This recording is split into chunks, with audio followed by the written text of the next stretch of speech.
Welcome to The Explainer. Today, we're going to get into the incredible philosophical journey that connected a perfect, distant God to our messy material world. It's a story that, believe it or not, laid the intellectual groundwork for centuries of Western thought.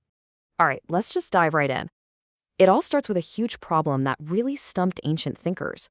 If God is perfect, unchanging, and totally separate from our flawed physical reality, well, how could the two ever interact? How does the perfect touch the imperfect?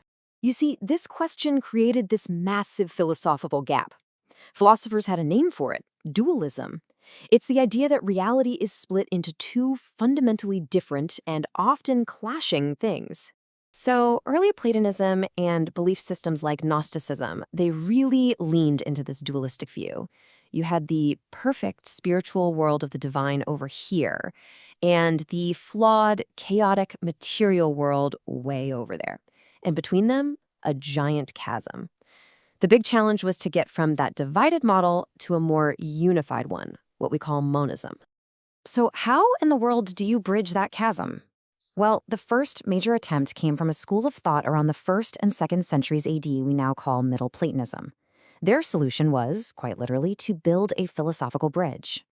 Now, what's so cool about this is that the Middle Platonists didn't just invent a whole new system out of the blue. Nope, they were more like master chefs, creating this brilliant blend of existing ideas.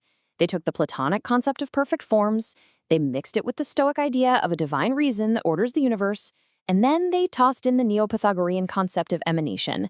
First, they borrowed this idea of the logos from the Stoics. The best way to think about it is like a divine reason or an operating system for the universe. It isn't just up there with God, it's everywhere, actively permeating and ordering everything, and acting as the perfect go-between.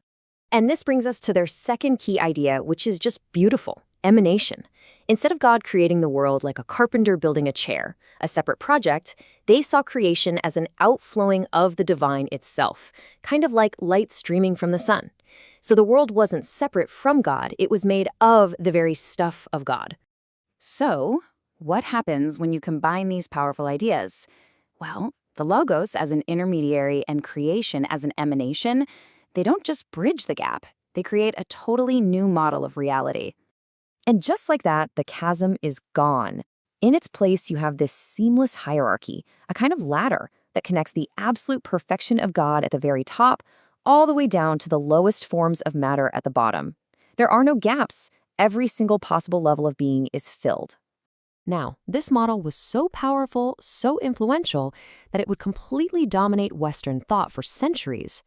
It was the 20th century historian A.O. Lovejoy who eventually gave it its famous name: the Great Chain of Being. But the story doesn't end there. The whole idea gets an incredible upgrade in the 3rd century AD, thanks to a brilliant philosopher named Plotinus, who organized this entire system into what we now call Neo-Platonism. What Plotinus did was take all these ideas floating around in Middle Platonism and perfect them.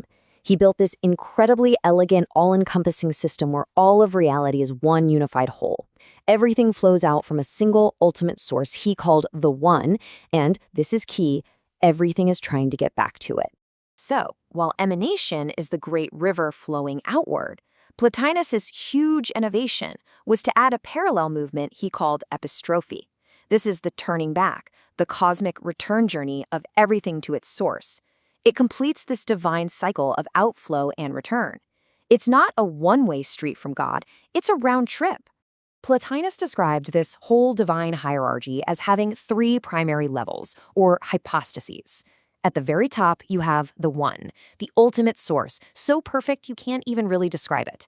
Flowing from that is the nous, or divine intellect, which is the realm of all the perfect forms. And from that flows the world soul, which is the force that animates the entire physical universe. Now, this is where it gets really fascinating. This fully formed pagan philosophy turned out to be the perfect toolkit for a new religion that was trying to figure out its own complex theology: Christianity. Here's the crucial point. Early Christian thinkers didn't have to invent their theology in a vacuum. When they were trying to explain the incredibly tricky relationship between the Father, the Son, and the Holy Spirit, there was already this sophisticated philosophical language just sitting there, ready to use. And the parallels are just They're striking. The Middle Platonists talked about a first god, or prototheos, and a second god, or logos. Early Christians adopted that very structure to talk about the Father and the Son, and the philosophical term for a distinct divine reality, hypostasis, was borrowed directly. I mean, it's not even hidden. The famous official formulation of the Trinity, three hypostases in one ousia, or three persons in one essence, it uses the Neo-Platonist term right there in the text. The philosophical DNA is baked right into the Christian creed. It's just a powerful reminder that the ideas that shape our world have these incredibly deep and complex histories. A pagan attempt to solve a Greek philosophical puzzle ended up providing the very language for one of Western civilization's core religious doctrines. You could even argue that without this philosophical journey, the concept of the Trinity as we know it might not even exist. And it really makes you wonder, doesn't it? What other ancient echoes are we still living with today?